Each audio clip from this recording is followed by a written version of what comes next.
Bem-vindos ao quadro mais ambicioso deste canal, Antologia.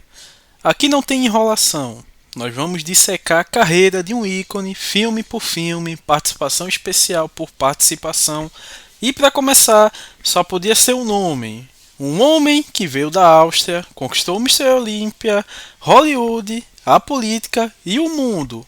Vulgo meu ator favorito, o verdadeiro cidadão Kane dos filmes de ação. Hoje, Arnold Schwarzenegger, da bomba à bacia do governo, do fisiculturismo à cibernética. E sim, vamos falar de Júnior também. Pega a pipoca, o energético e bota o café para coar, porque esse vídeo é uma maratona. Vamos começar. Antes de ser exterminador, Arnold Wallace Schwarzenegger, nome difícil pacas, nasceu em 30 de julho de 1947, em Thal, na Áustria, uma vila de 200 pessoas, pós-Segunda Guerra Mundial. O pai, Gustav, era chefe de polícia e um homem duríssimo. Arnold já contou que o pai privilegiava o irmão mais velho, Meinhard, e que a disciplina era militar. Acordar de madrugada, tomar café frio, levar surra de cinto, nada disso quebraria o moleque. A lenda diz que tudo começou quando Arnold viu um pôster de Reg Park, outro Mystery Universo. Numa revista, ele decidiu: eu vou ser o maior fisiculturista de todos os tempos. E foi. Aos 15 anos, ele já treinava 7 horas por dia, não por saúde, mas por obsessão. Ele dizia: os músculos são o meu troféu. Ele serviu no exército austríaco por um ano, em 1965, mas adivinha, ele desertou do quartel sem permissão só para competir no Mister Universo Júnior, na Alemanha. Ele ganhou, voltou para o quartel, foi preso, mas no final deu tudo certo. Ali já nascia a mentalidade. As regras são para os outros. Em 68, Arnold chega nos Estados Unidos com $20 no bolso e um inglês terrível. Assinou o contrato com a Joe Weider, dona da revista Muscle Fitness, uma jogada de mestre. Ele não queria só músculos, ele queria marketing. Ele é o primeiro fisiculturista que entendeu que o corpo é uma marca. Em 1970, com apenas 23 anos, ele vence o Mr. Olympia pela primeira vez. E ele é o mais jovem a fazer isso até hoje. Depois, ele venceu mais 6 vezes, em 71, 72, 73, 74 e 75. E pasmem, em 1980 de novo. 7 Mr. Olympias no total. Mas isso não é só levantamento de peso, isso é cinema. Olha o shape dele em 74. Peitoral definido como escultura, bíceps de 55 centímetros e a pose, a famosa muscular do Arnold era uma ameaça. Hollywood viu aquilo e pensou: esse cara é um monstro, ou uma estrela. Então, a estreia de Arnold no cinema é tenebrosa, linda, lendária por ser ruim, Hércules em Nova York. Arnold é Hércules, filho de Zeus, que desce ao Olimpo para fazer turismo em Nova York. O orçamento é menor que o custo do whey protein dele. O roteiro é ridículo. E o detalhe mais importante: Arnold é dublado em 100% do filme. Ele não sabia falar inglês direito, então colocaram um ator barítono como sotaque teatral. Imagina, o corpo de Schwarzenegger falando com voz de locutor de novela. É surreal.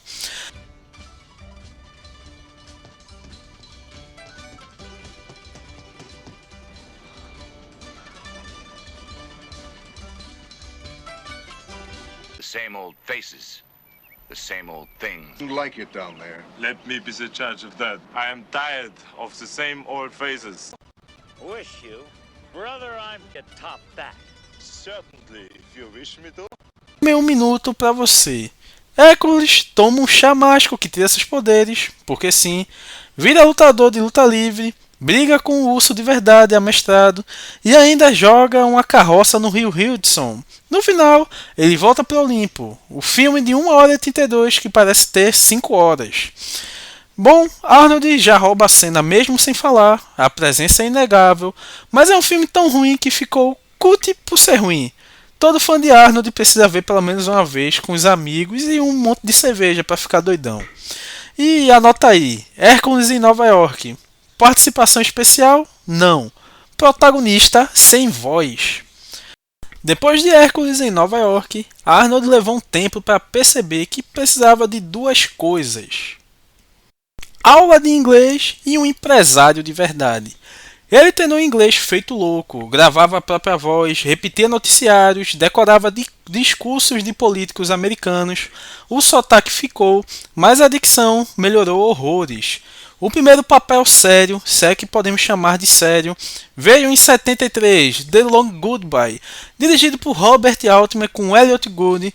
É um noir moderno, baseado no livro de Raymond Chandler. Arnold interpreta um capanga de academia, um brutamontes de sunga, barriga de tanque, que aparece numa cena só, sem falar uma linha de diálogo, ele só existe. O personagem se chama Rude, algo como capuz na ficha técnica, mas olha, mesmo nu, com óculos escuros, dentro da academia, ele já tem a presença de um predador, sem trocadilho ainda. Robert Altman disse depois, aquele garoto austríaco vai longe. Ele não precisa atuar, ele intimida. Bom, um investigador particular, basicamente o resumo do filme, né, tenta provar que não matou a esposa de um amigo. Arnold aparece por 30 segundos, fica olhando feio e sai. É quase um easter egg. A importância histórica desse filme é que foi o primeiro contato de Arnold com um diretor de verdade, Altman. E Arnold nunca esqueceu isso. Anos depois, ele ainda citava Altman como quem deu uma chance a um monstro. Agora, em 76, vem uma pérola do cinema trash italiano. O vilão, título original, Stay Alive? Não, pera, na verdade é The Villain, também conhecido como Cactus Jack. Pera, cuidado para não confundir. O filme é uma comédia de faroeste estrelado por Kirk Douglas, Anne Margaret e Schwarzenegger. Mas aqui ele faz o Coyote, um pistoleiro mudo, fortão, que só grunhe. Literalmente o personagem não tem falas, só grunhidos. Parece o Brown do desenho do Pernalonga. Aliás, a vibe é essa, uma paródia de faroeste. Um resumo do filme: um bandido contrata o Coyote, Arnold, para roubar um baú de ouro. A mocinha cai de cavalo, o cavalo ri, é horrível. Arnold tá tão caricato que chega a ser constrangedor. Mas adivinhe, ele ama esse filme. Em entrevistas nos anos 80 ele dizia que foi libertador fazer papel de idiota. Bom, agora a gente chega de fato no grande divisor de águas. Conan, em 82 e em 84. Chegamos no momento que muda tudo. 1982, John Milos, um diretor barra pesada, nacionalista, armamentista, amigo de Charlton Heston, resolve adaptar o personagem criado por Robert Howard, Conan, o Bárbaro. Arnold não era a primeira escolha. O estúdio queria Clint Eastwood, mas ele estava muito velho. Sylvester Stallone, mas na época ele já estava muito caro. Ou até o bodybuilder Lord Ferrigno, mas ele era muito limitado como ator. Milos fez um teste com Arnold e disse: esse cara não precisa de espada, o corpo dele é uma espada. Antes do filme, Arnold teve que aprender a cavalgar, lutar com espada e ainda fazer um curso de dicção intensivo, mas o resultado, ele entra no cinema como um deus primitivo. Bom, Conan começa como uma das melhores aberturas do cinema. Entre o tempo em que os oceanos beberam a Atlântida, Conan é um garoto cujos pais são mortos por Tulsa Doom. James Earl Jones, sim, a voz do Darth Vader. Eu achei esse filme há muito tempo e eu não tinha conhecido, porque depois eu já vim conhecer James Earl Jones, ele já estava um coroa. Na época, eu nunca ia imaginar que aquele cara dava voz pro Darth Vader. Enfim, Conan cresce como escravo, vira gladiador de uma roda de moer grãos, uma cena icônica, né? Ele empurrando aquela roda lá, aí de repente corta, ele já grande e sarado.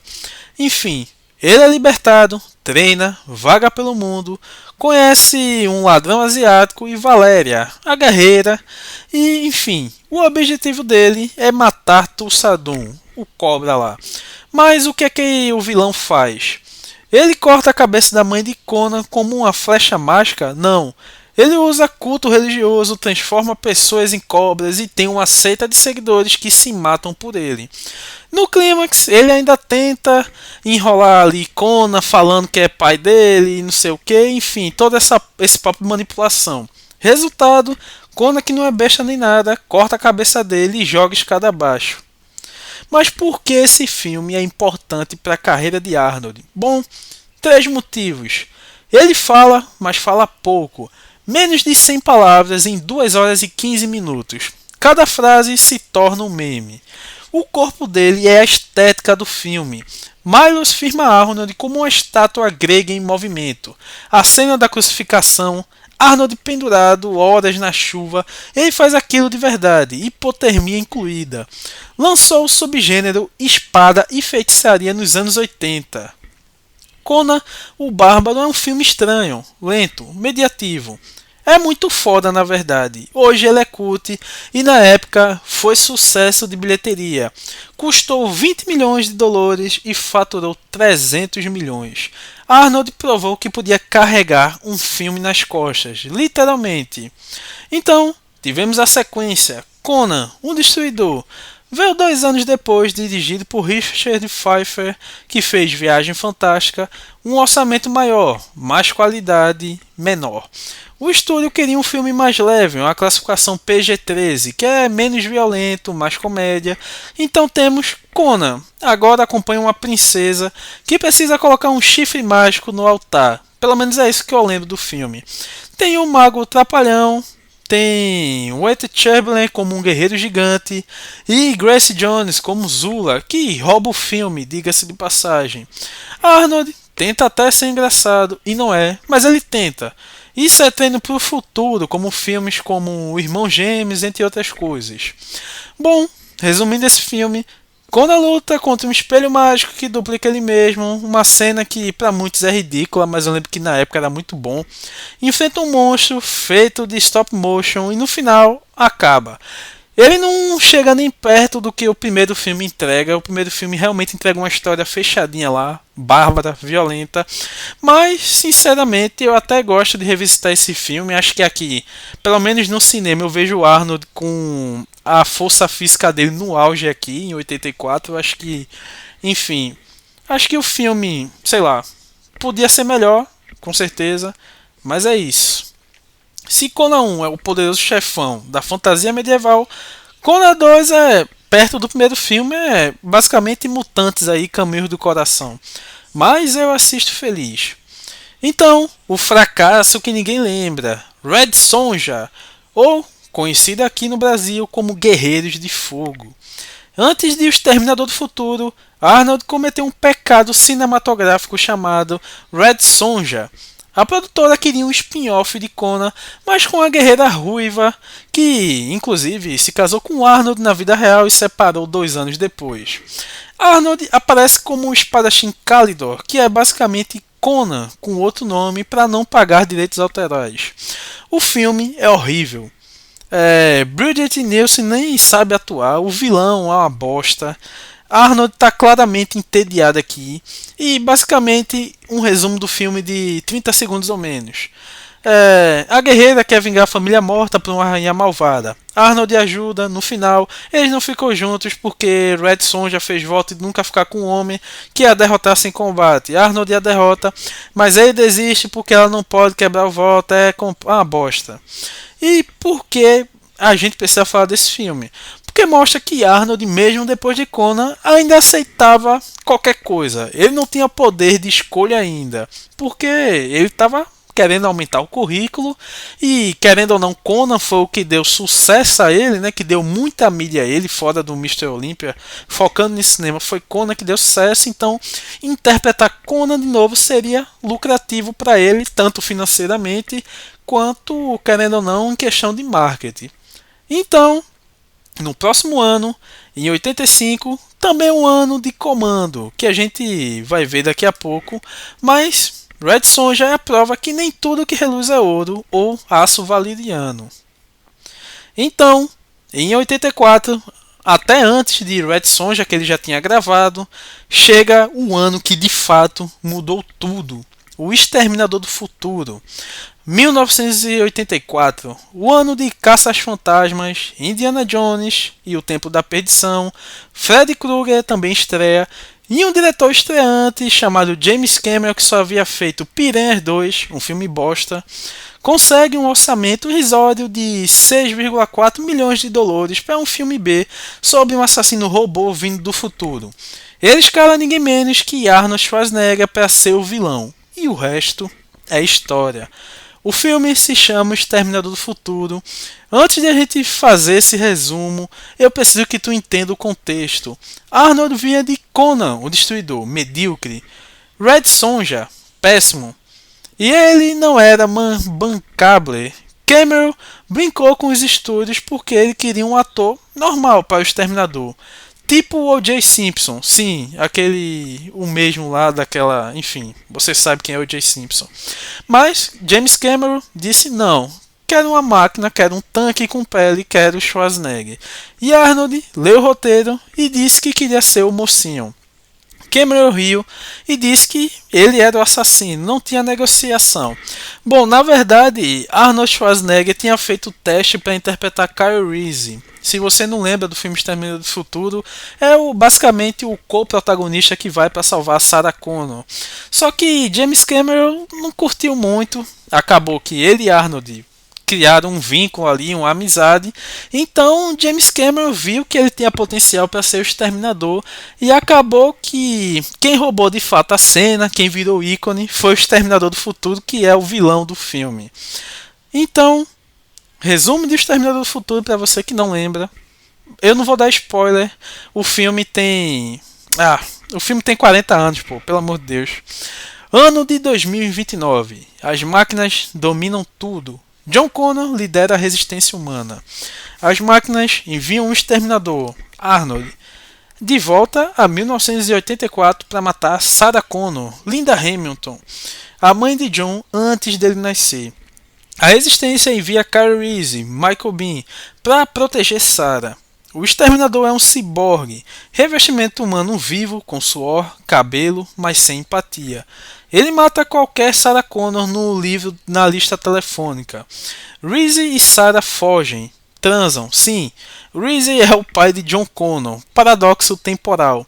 E no clímax, o exterminador é esmagado numa prensa hidráulica depois de perder as pernas e um braço. A frase icônica, I Bill Back, Arnold disse isso com sotaque tão grosso que virou bordão. Na versão dublada brasileira virou Eu Voltarei ou Eu Vou Voltar, dependendo da versão. Mas o original é insubstituível. E porque esse filme é uma obra-prima e porque a atuação de Arnold é genial, mesmo ele não atuando. Bom, a gente tem aqui a subversão do herói. Arnold é o vilão. Até então, ele só tinha sido o herói, Conan, ou o alívio cômico involuntário, Hércules. Aqui, ele é uma força da natureza imparável. O público torce contra ele pela primeira vez e funciona. Metralhadora numa mão, pistola na outra, a cena da delegacia. Arnold entra, atira em 42 policiais, diz I Bill Back e sai. É uma das maiores cenas de ação da história e ele não corre, ele anda. Câmera lenta, imponência. O olhar vazio. Arnold treinou para não piscar durante as cenas. Ele dizia, máquina não pisca. Isso incomoda. O espectador sempre sente que há algo errado. E o final trágico. O exterminador não grita, não chora. Quando ele é esmagado, ele simplesmente acaba. E isso, todo mundo fica feliz, o que deixa tudo mais desconcertante ainda.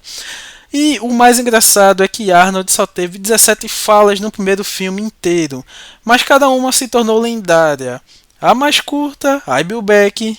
Bom, isso aí, velho, é absoluto cinema. E aqui, esse filme teve um investimento de 6,4 milhões de dólares e faturou 78 milhões no mundo inteiro. James Cameron, de diretor bosta que só tinha feito Piranhas 2, a partir daí já foi considerado gênio.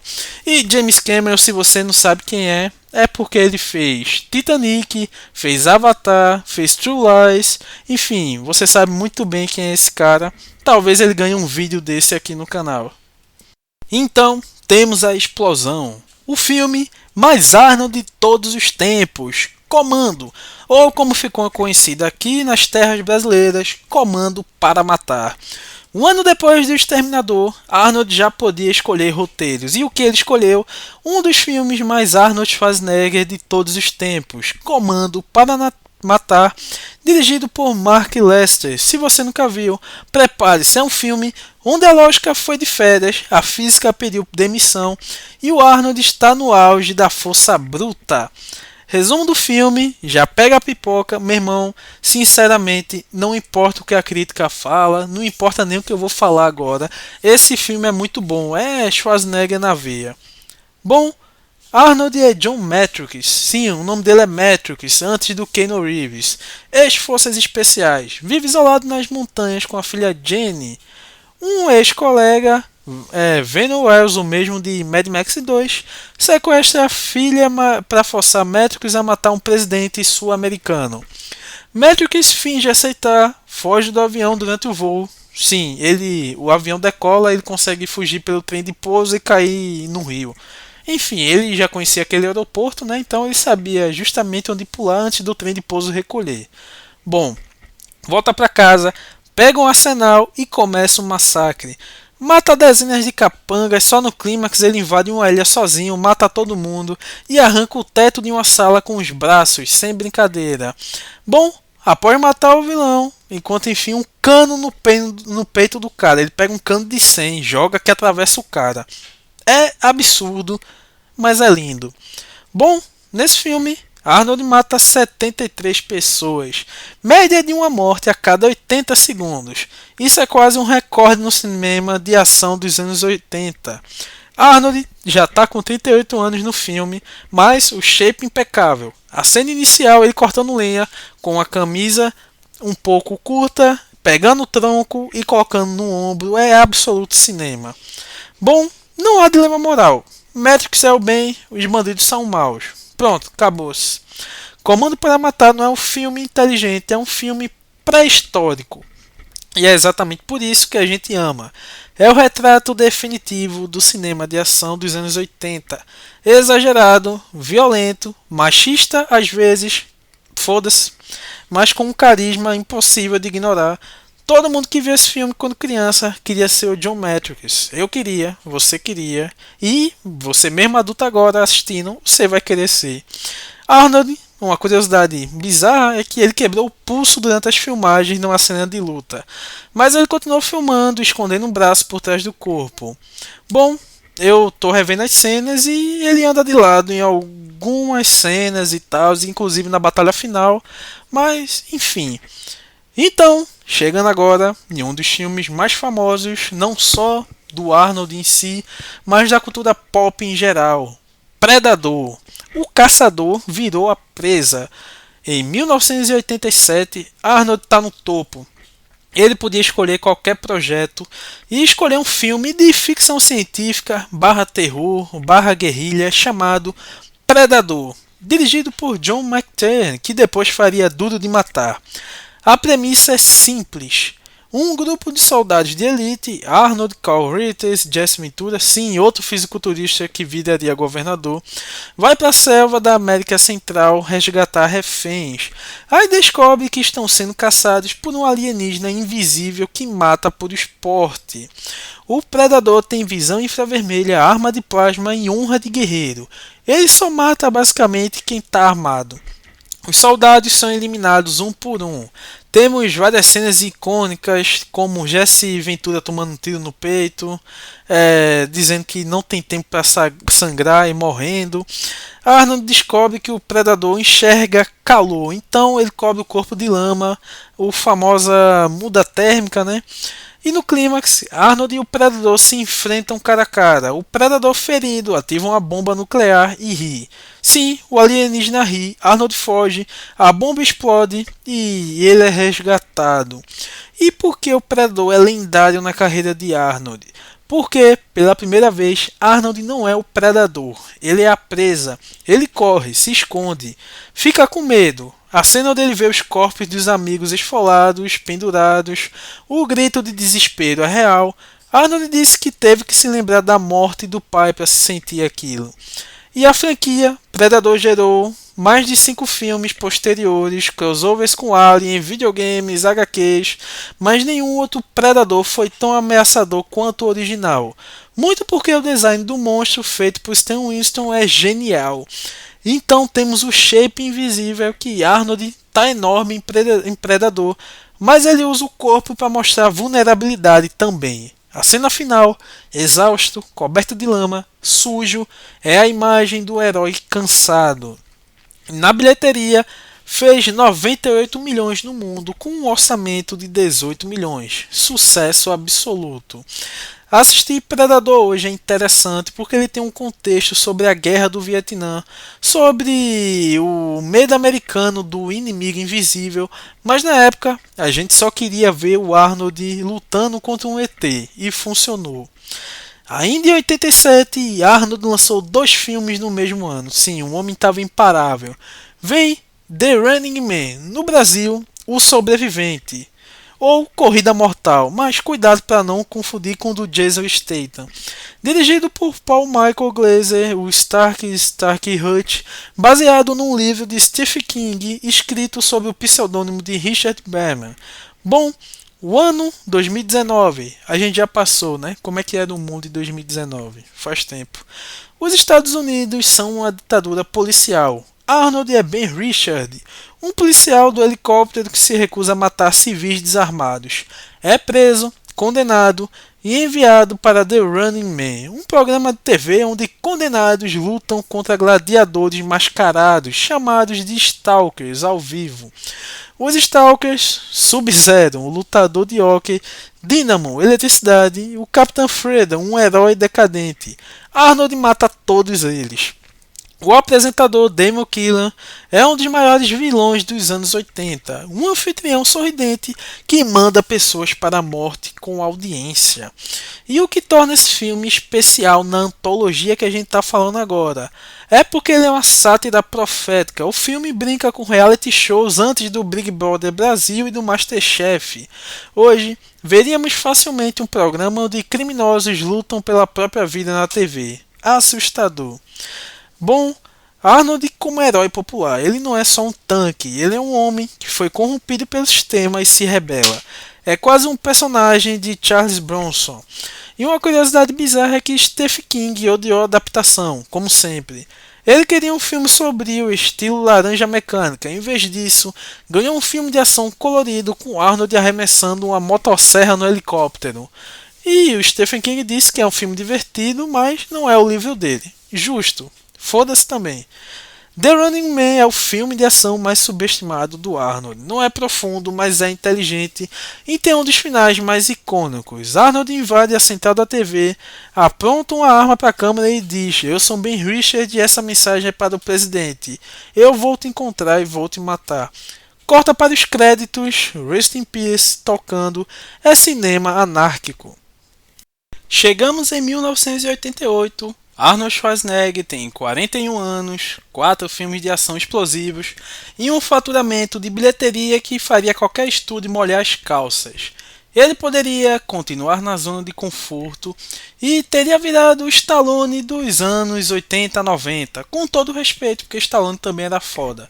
Mas Arnold é mais esperto que seus músculos. Ele sabia que herói de ação tem data de validade. Aos 50 anos, ninguém quer ver um vovô explodindo as coisas, apesar que eu sempre curti ele velho aí explodindo as coisas, e por mim ele pode continuar lançando filmes explodindo as coisas, assim como Dolph Lundgren, assim como Stallone, assim como Jack Chan, Jet Li, enfim. Foi aqui meu desabafo.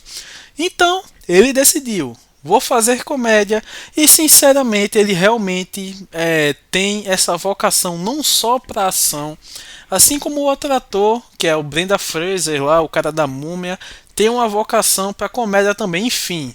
E que comédia!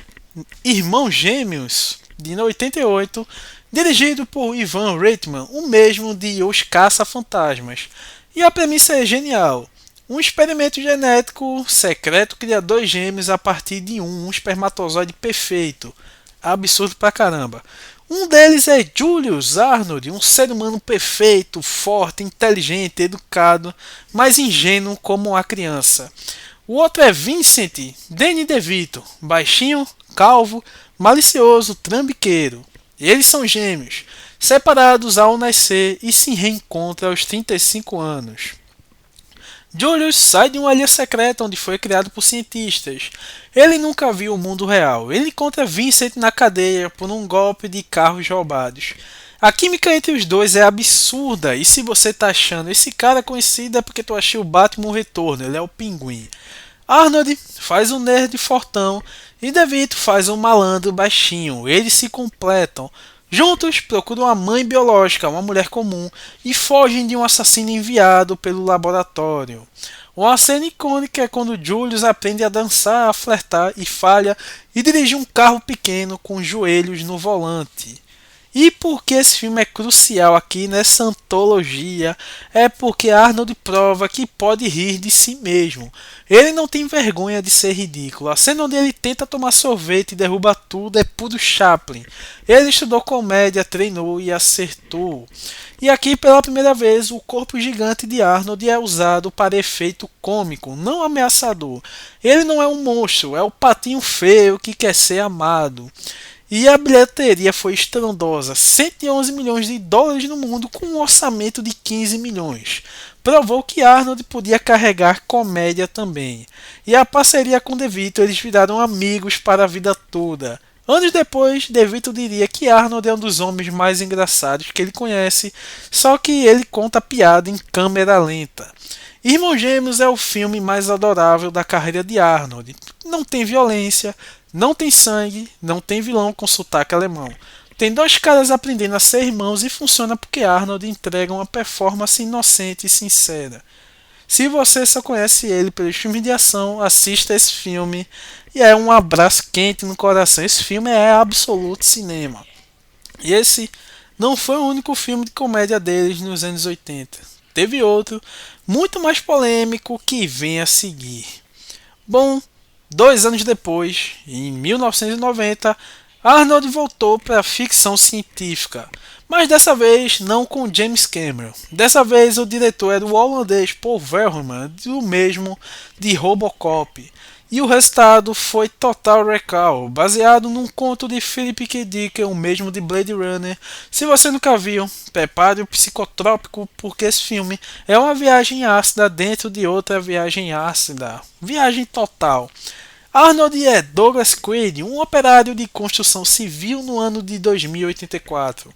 Ele tem pesadelos com Marty, uma mulher misteriosa. Ele vai na Recall, uma empresa que implanta memórias falsas e férias na sua cabeça. Ele quer uma lembrança de ser um espião em Marte.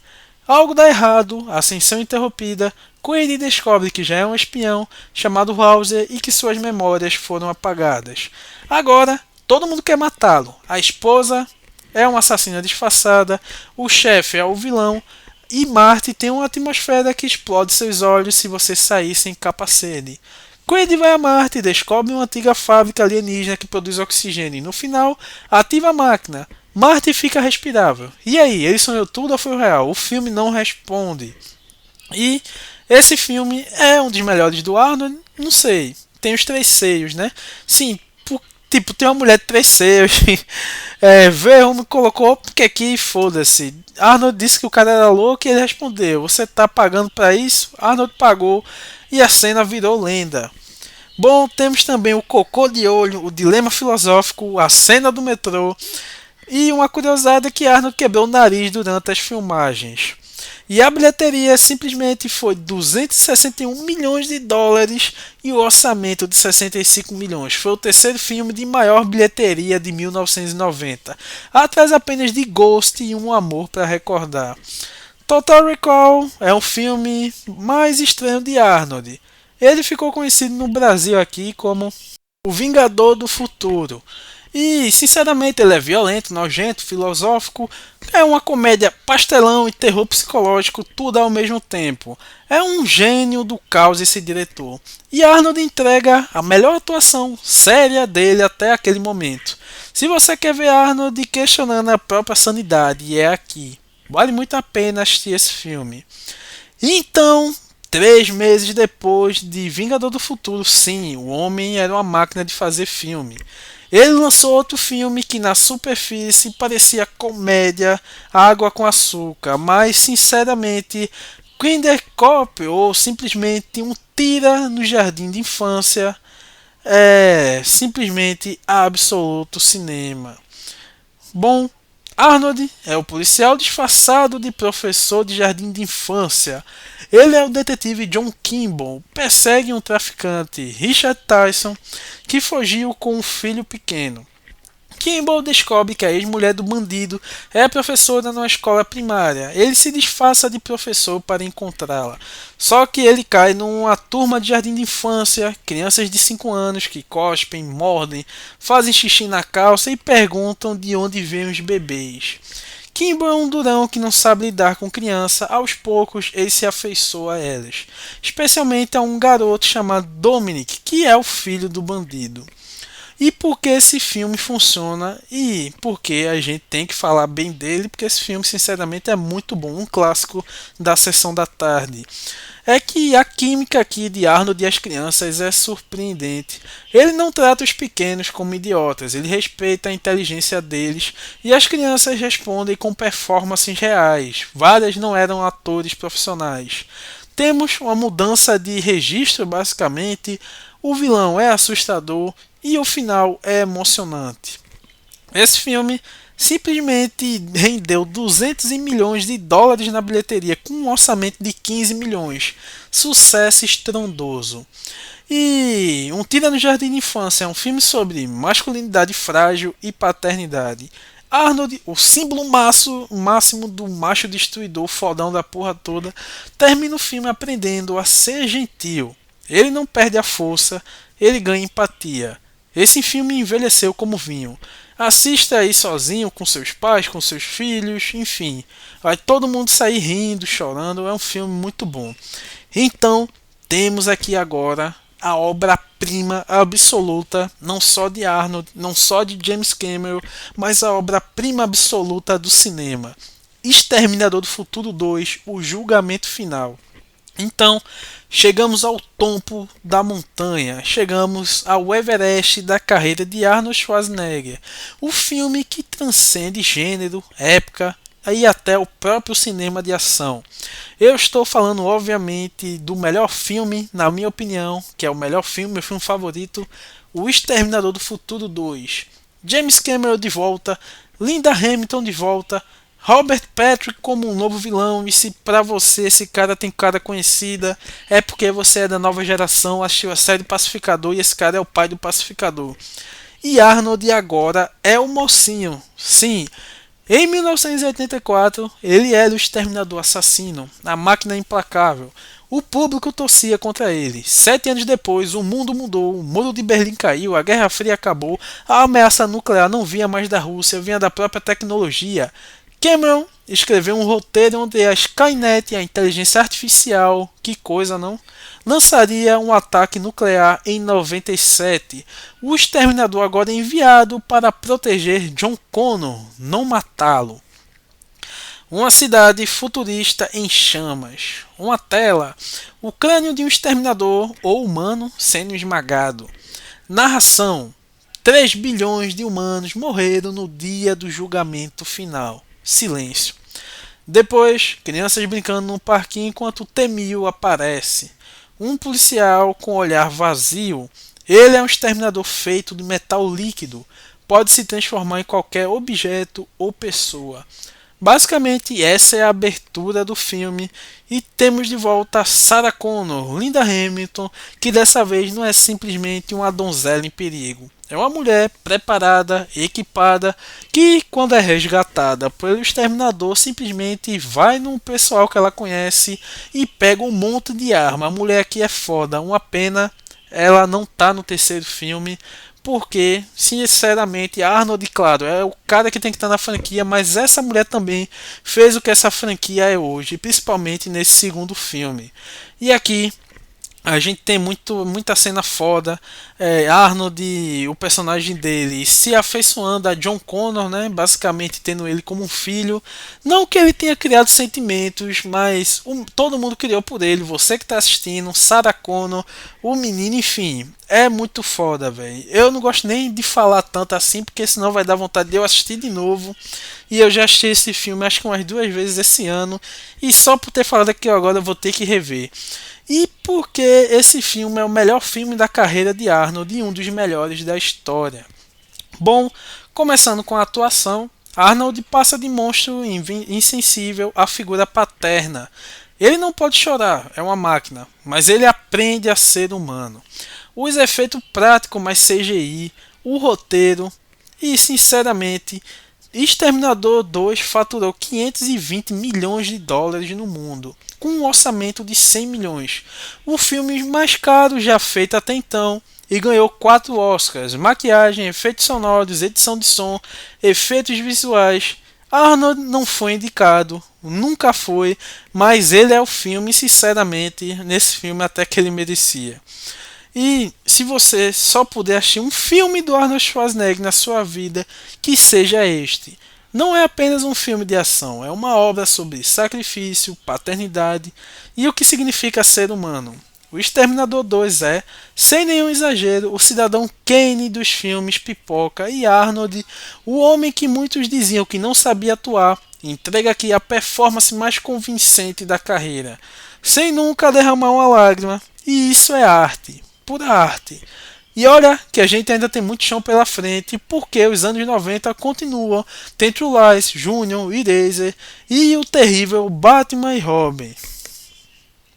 Chegamos então em 1993 e temos o lançamento de O Último Grande Herói. Bom, ele é um filme que foi escrito e dirigido por John McTiernan, o mesmo de Predador e Duro de Matar. Teve participação criativa também do próprio Schwarzenegger. E aqui o resumo desse filme, que muita gente não gostou, mas eu curti, é que um garoto chamado Danny é fã de ação, ganha um ingresso mágico que transporta para dentro do último filme do herói Jack Slater, Arnold. Dentro do filme, Jack Slater é um detetive durão que enfrenta um vilão chamado Benedict. O garoto mostra a Jack Slater que ele é um personagem de cinema e que as regras da realidade não se aplicam, que os vilões são atores e que tudo é mentira. Bom, o clímax no mundo real, Schwarzenegger, como ele mesmo, luta contra Benedict numa estreia de cinema. E Jack Slater, o personagem, precisa aprender que a vida real não tem finais felizes garantidos. E porque esse filme é especial e ao mesmo tempo um fracasso. Ele tem uma metalinguagem um pouco vanguardista, assim, né? Tipo, à frente do seu tempo. O Último Grande Herói é um filme sobre filmes. Ele usou os clichês de gênero ação antes de Deadpool e depois fazerem a mesma coisa. Arnold quebra a quarta parede, faz piada de si mesmo. Temos um vilão, Charles Dance, mas o filme fracassou na bilheteria. Custou 85 milhões de dólares, faturou 137 milhões. Isso não é horrível, mas para um filme de Arnold pós-Exterminador do Futuro era um fracasso. A crítica detonou, o público esperava ação pura e ganhou filosofia. O filme só foi redescoberto anos depois, mas enfim, para mim o filme é bom, mas todo mundo estava com a expectativa lá em cima após Exterminador do Futuro 2. O Último Grande Herói é o filme mais inteligente que Arnold já fez e também o mais mal compreendido. Ele chegou aos 15 anos adiantado. Hoje, provavelmente seria um sucesso na Netflix. E se você gosta de cinema e de Arnold, assista com carinho. Mas se você quer só ver ele explodindo coisas, veja Comando para Matar de novo. Em 93 teve outro filme mais famoso, pelo menos que ele gravou, né?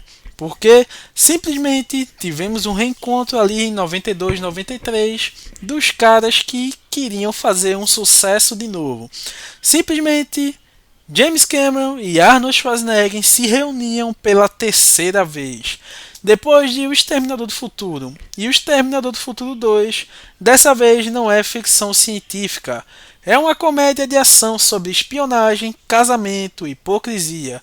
O filme se chama True Lies, que sinceramente em português não ficou muito bom o título.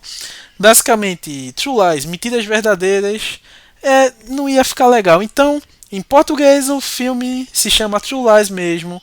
Enfim, Arnold é Harry Tasker, um agente secreto dos Estados Unidos, mata terroristas, intercepta mísseis, fala 12 línguas, mas a esposa dele, Ellen, Jamie Lee Curtis, que pra você tem cara conhecida porque veste Halloween, acha que ele é um vendedor de computadores chatos que viaja a negócios. O casamento está em crise, Ellen é treinada, aprende a atirar, Harry descobre, o vilão é Salim Abuziz, sei lá como é que fala o nome desse cara. É um terrorista que quer detonar uma bomba nuclear no pessoal da Flórida lá. Bom, hoje em dia até que parece um filme clichê, mas na época foi bem inovador, principalmente por se tratar de um filme pré-11 de setembro, né?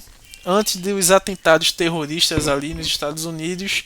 Então, talvez muita gente ache clichê hoje, porque muita coisa foi feita após o 11 de setembro.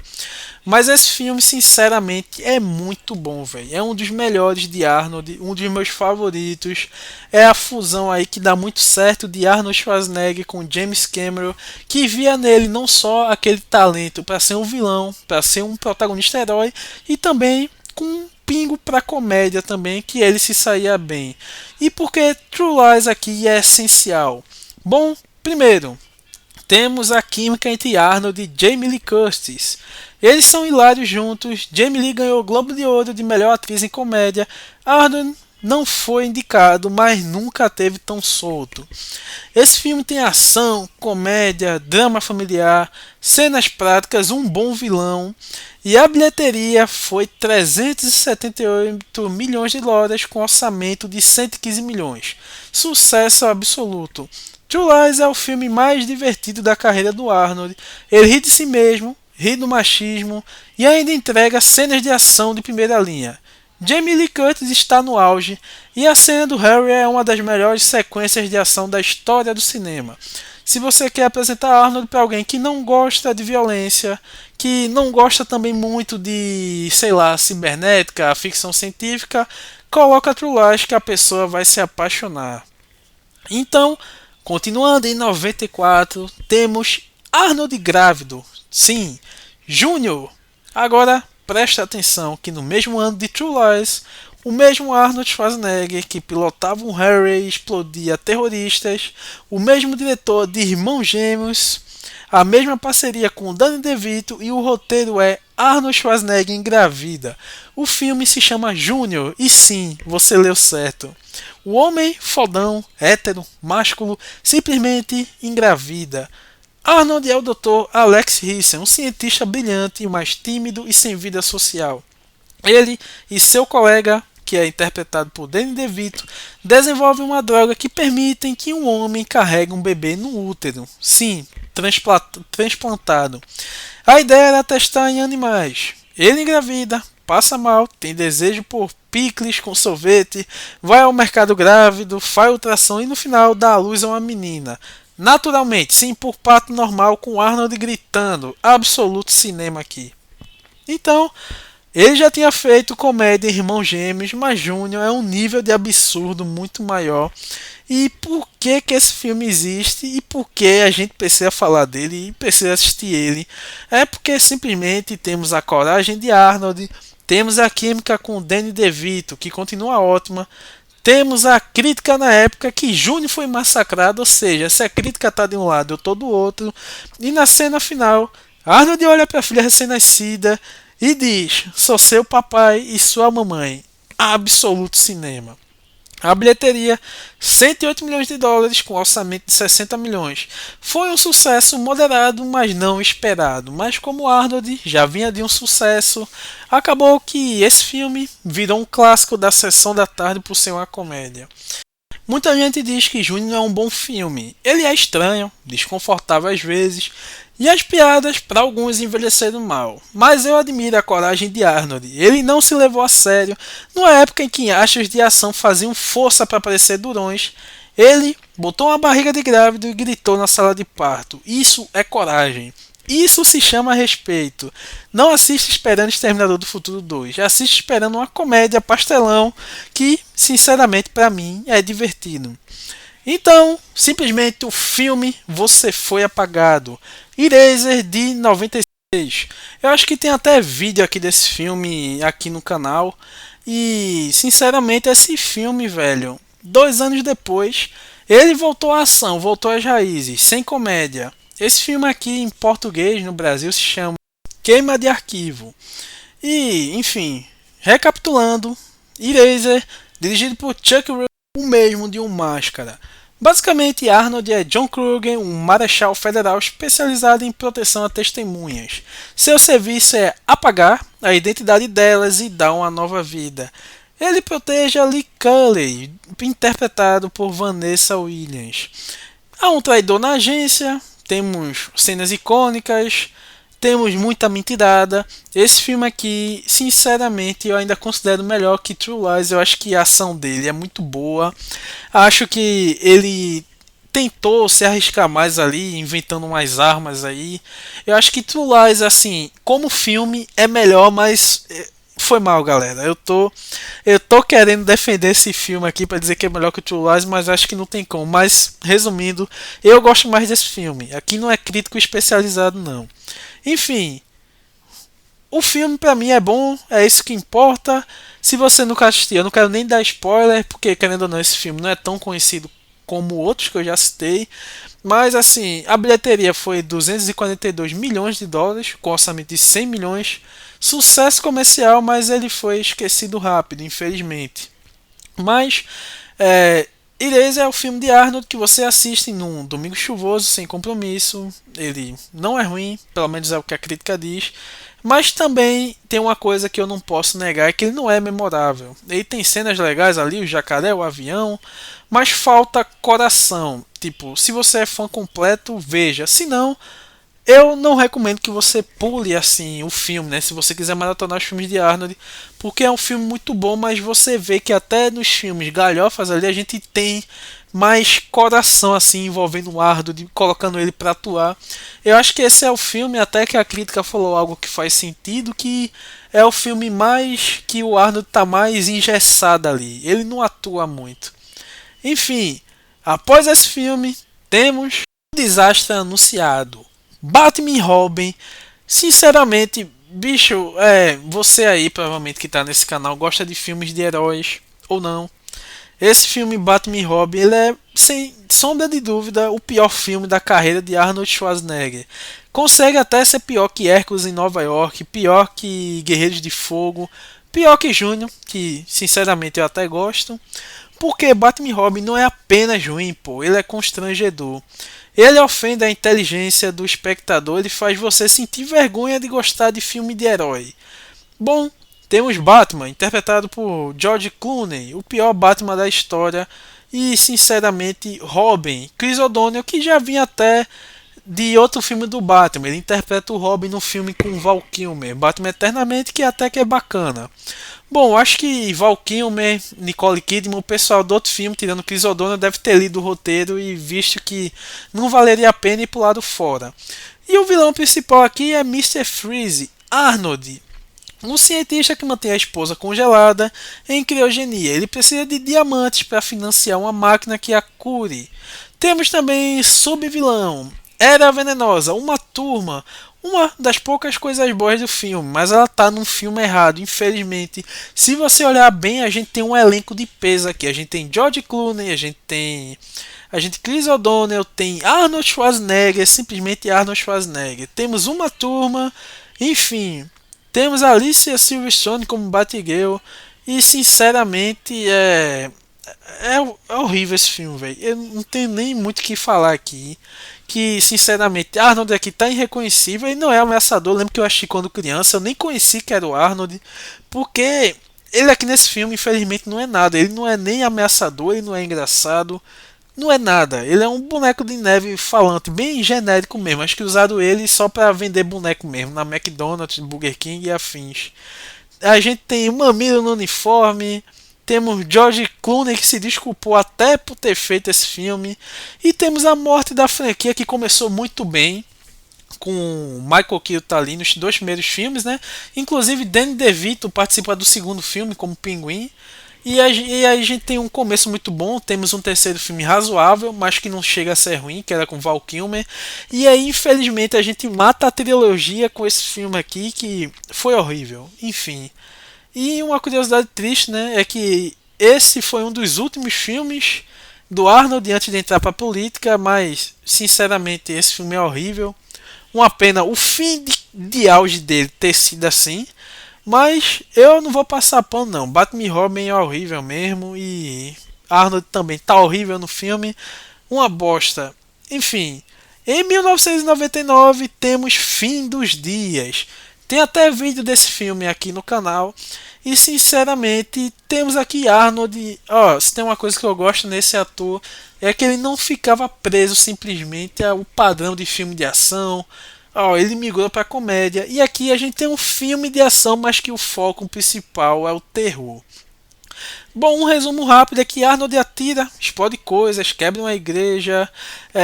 Gabriel Byrne está assustador como um homem que é o Satanás aí, é porque eu não gosto de falar o nome, é o Satanás. E querendo ou não, o filme é controverso porque tem Jericho que se sacrifica, Jericho que é o Arnold, né? Se sacrifica, morre, mas vai pro céu, aparece em asas. Sim, Arnold vira um anjo. E sinceramente, ele tá de volta porque o cara simplesmente mata o diabo.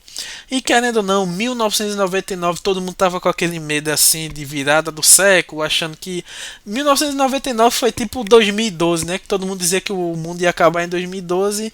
Tava acontecendo isso em 1999, simplesmente lançaram um filme com isso, que rendeu uma bilheteria não muito grande, né? Tipo 211 milhões, com orçamento de 80 milhões. Não foi desastre, mas não foi nível Arnold, né? E ele é um filme estranho, né? Arnold contra o capeta, tem cenas boas de ação, a atuação do diabo lá é excelente, mas o filme acaba não se decidindo se é terror, ação ou drama, mas sinceramente eu achei um filme diferente, eu curti e sinceramente acho que vale a pena sim você assistir. Então, temos agora Arnold contra os clones, o sexto dia. Ano 2000, novo milênio, Arnold já tá cinquentão aqui e ele lança o sexto dia. Dirigido por Roger Sport, o mesmo de Amanhã Nunca Morre, do James Bond, e a premissa é interessante. No futuro próximo, a clonagem humana é proibida. Arnold, um piloto de helicóptero que chega em casa e encontra ele mesmo, um clone ocupou sua vida, sua casa, sua esposa. Um empresário malvado cria clones ilegais. Adam é clonado sem saber. Adam precisa lutar contra o clone, contra a polícia e contra a empresa. Temos uma cena icônica, né? Arnold brigando com o clone de si mesmo. Tem um papagaio de estimação. E por que esse filme é esquecível? É porque ele parece um episódio de Black Mirror esticado para 2 horas. A ideia é boa e a execução é burocrática. Arnold tá cansado aqui, você sente que ele tá só cumprindo um contrato, nenhuma fala memorável, nenhuma cena de ação que fique na história. E o final é bem confuso, tipo, o clone morre, o original fica com a família, o filme não responde. Termina com Arnold olhando para o horizonte. E aqui, velho, eu acho que foi o maior fracasso da carreira de Schwarzenegger, porque o filme teve uma bilheteria de 96 milhões, com um orçamento de 82 milhões, um fracasso total. Então, temos um filme que foi adiado aqui pelo 11 de setembro, né? Que foi a volta por cima de Arnold aqui, que é um filme Efeito Colateral, que já tinha sido gravado e infelizmente teve aquela coincidência ali, que de fato teve um ato terrorista, né? Que basicamente o filme, Arnold é um bombeiro cuja esposa e o filho morrem no atentado terrorista cometido por um grupo colombiano aqui no filme, né? Ele vai para a selva atrás de vingança. Temos ação pura estilo Comando para Matar, só que agora ele tá cinquentão, né? O filme seria lançado originalmente ali no final de 2001, né? Mas em 11 de setembro daquele ano as Torres Gêmeas foram destruídas ali, né? E o filme trazia imagens de prédios explodindo, de atentados terroristas, de bombeiros correndo entre os escombros, e a Warner Bros. Resolveu adiar o lançamento por 6 meses. Só estreou ali em fevereiro de 2002 com uma campanha de marketing reduzida e pedido de desculpas implícitos. Basicamente, Arnold é um bombeiro comum e tem sua família arrasada, mas esse filme aqui assim é problemático e um pouco esquecido porque ele teve o marketing reduzido, né, infelizmente por conta da tragédia, e também ninguém queria ver, né, prédios explodindo e bombeiros chorando, porque enfim, teve toda essa situação e acabou que o filme foi ignorado. Arnold aqui estava se preparando também para a carreira política. Fisicamente ele estava com menos músculo, o tempo passou ali, estava mais velho, menos credível assim, né? Ficou mais difícil a gente acreditar que um cara que estava mais para um cara comum, até a ideia do filme é essa mesmo, colocar ele como um bombeiro comum, tanto que o nome dele é um nome bem genérico mesmo. E sinceramente aqui eu tinha falado do filme anterior, porque eu não tinha visto a bilheteria desse filme aqui, não me recordava. Esse filme aqui teve uma bilheteria de 78 milhões e um orçamento de 85 milhões, prejuízo total. E sinceramente, não é culpa do filme em si, o filme é bom, tá? Vale a pena assistir, mas teve todo aquele contexto da época, né? O filme foi basicamente apagado, foi lançado mesmo porque tinha que lançar, até porque o filme tinha que se pagar, né? Foi muito dinheiro ali investido e acabou que o filme nem se pagou, mas foi por conta disso que o filme foi basicamente boicotado. Então, temos o lançamento também de Exterminador do Futuro 3. Temos então o filme, lançamento aí em 2003. Aos 25 anos, John Connor vive agora sem nenhum registro de sua existência para não ser rastreado.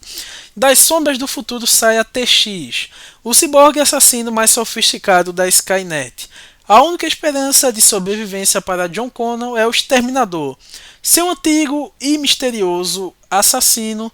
Juntos, eles devem derrotar tecnologicamente superior TX e evitar o dia do julgamento final de novo.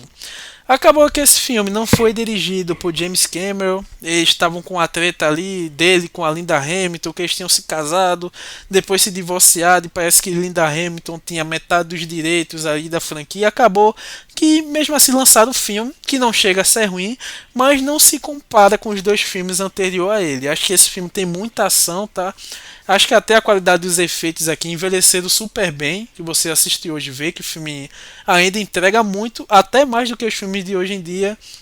Mesmo assim, não chegou a ser um grande sucesso, teve críticas ali variadas e teve um orçamento de 187 milhões de dólares na época.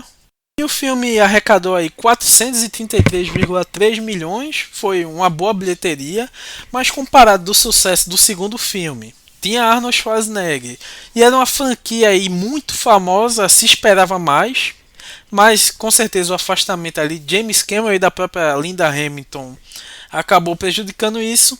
E esse foi o último filme, na verdade não foi o último filme, porque não sei se você lembra, Arnold é foda aí, ele faz umas participações em troca de um café e tal, simplesmente para dar um apoio moral. Tem um filme aí de The Rock, né, do Dwayne Johnson, que é um pouco antigo, da época que ele tinha cabelo, que se chama Bem-vindo à Selva, que também é de 2003. E no início do filme temos uma breve cena de 1 segundo, 2 segundos, não lembro direito, que o Arnold passa do lado dele, aparece ali a cara dele e a gente fica tipo, porra, é o Schwarzenegger. Enfim, então essa foi a última participação dele em filmes e aí ele parou de atuar por 8 anos porque ele tinha um novo plano. Ele seria o governador da Califórnia. Estamos em 2003. Arnold Schwarzenegger está com 56 anos. Ele não faz um filme de sucesso desde True Lies, basicamente. Batman e Robin foi um desastre. Exterminador do Futuro foi bom, mas não chega a ser um sucesso absoluto. Mas aqui a gente reconhece, 56 anos, a fase de ação pura acabou. E o que um astro de cinema em decadência faz? A maioria aceita papéis menores, faz direto em vídeo ou vira celebridade de algum reality show.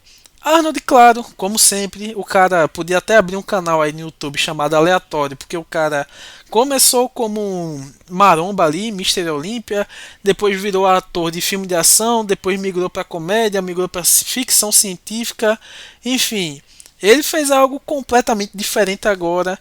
Ele decidiu governar o estado mais rico e populoso dos Estados Unidos.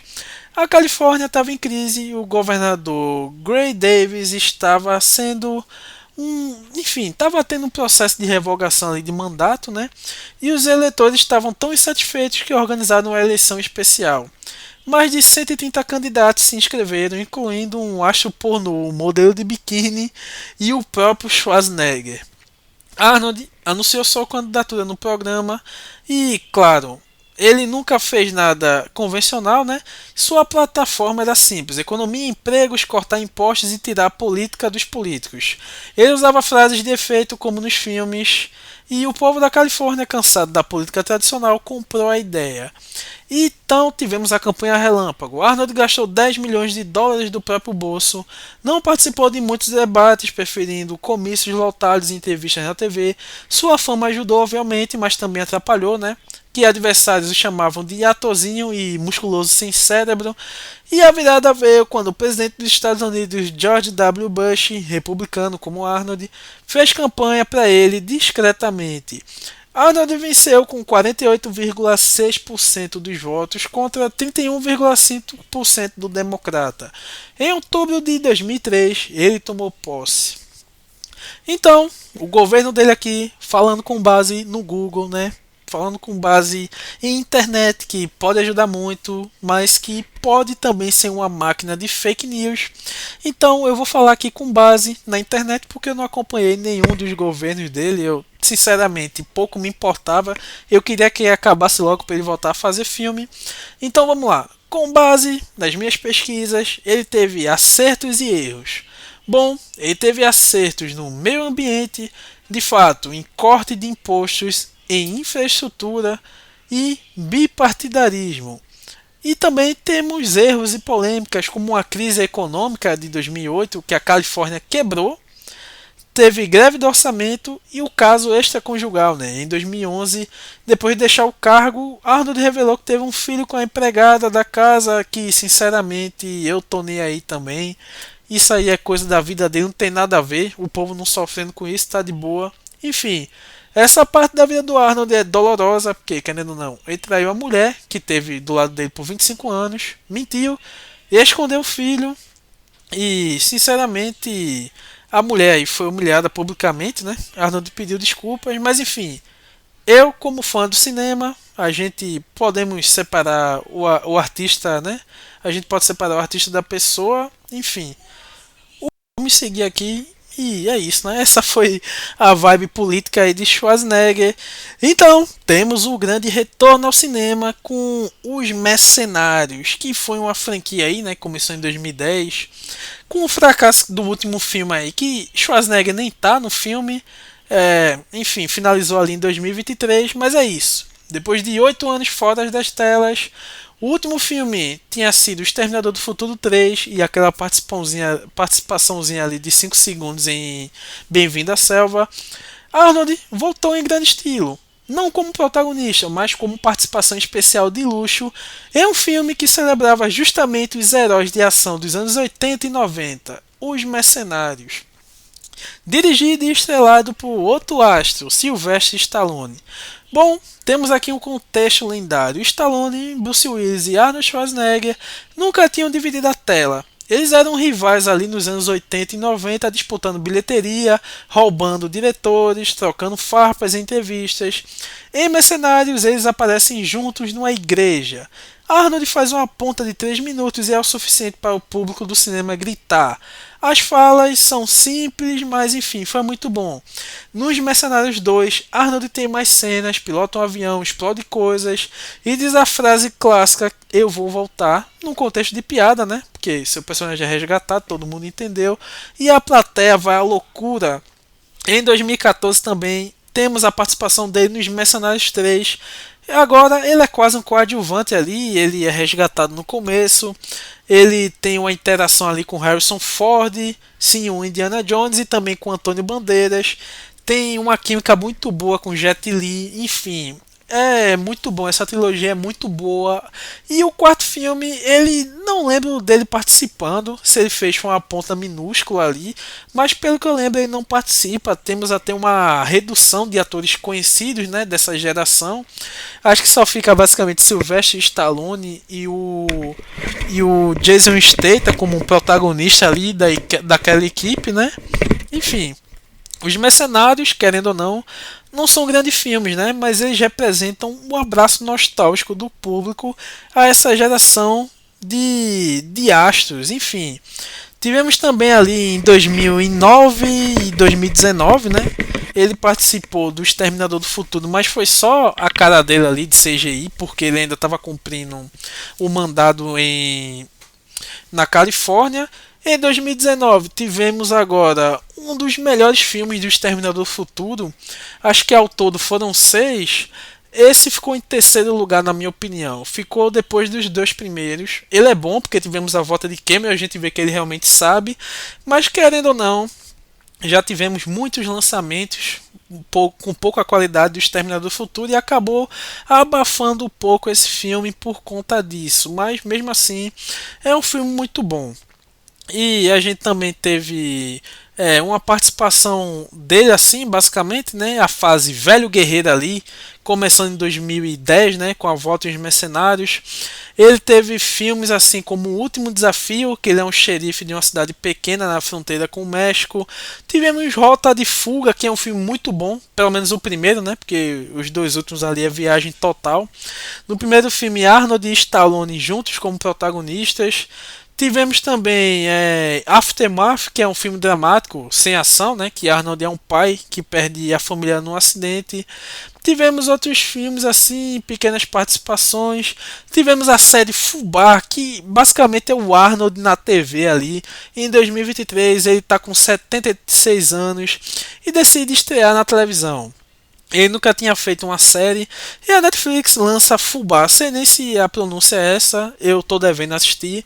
Mas é uma série de ação e comédia onde Arnold é um agente da CIA prestes a se aposentar. É um True Life versão série e, sinceramente, por consideração, vale dar o play.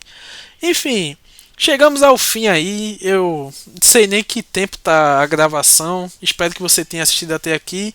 Arnold Schwarzenegger não é o melhor ator do mundo, ele nunca ganhou um Oscar, nem merecia com justiça, ele nunca fez um monólogo shakespeariano, ele nunca dirigiu um filme, mas ele é talvez o maior astro de cinema que o mundo já viu. Porque astro não é sobre técnica, é sobre presença, sobre carisma, é sobre imagem. E quando você pensa em herói clássico dos anos 80, 90, você pensa logo nele, Arnold. Quando você pensa em frase de efeito, você pensa no Arnold. Quando você pensa em fisiculturismo, política, meme, superação, imigrante que venceu, você pensa no Arnold. O legado dele é o corpo como narrativa, o sotaque como marca registrada, a versatilidade ignorada, a política, a resiliência. E a antologia é sobre isso, é sobre olhar para uma vida inteira e entender o que ela significa. Arnold Schwarzenegger significa para mim que não existem limites, a não ser aqueles que você mesmo coloca. Ele não era o mais talentoso, nem o mais bonito, nem o mais inteligente, mas ele era o mais determinado. E a determinação, meus amigos, vence qualquer coisa. Então, da próxima vez que você estiver com medo de tentar algo novo, lembre-se, um austríaco com $20 no bolso virou Mr. Olympia, virou Conan, virou Exterminador do Futuro, virou governador, virou avô, e hoje, aos 76 anos, eu nem sei se ele está mais velho que isso agora, ele ainda está aí dizendo I be back, mesmo sabendo que o dia ele não voltará. Mas enquanto ele estiver aqui, nós assistimos, aplaudimos e nós nunca esquecemos. As ruas não vão esquecer. I be back, Arnold e obrigado por tudo. E esse é o fim do nosso primeiro vídeo do quadro Antologia e eu espero que vocês gostem. Fire the ball.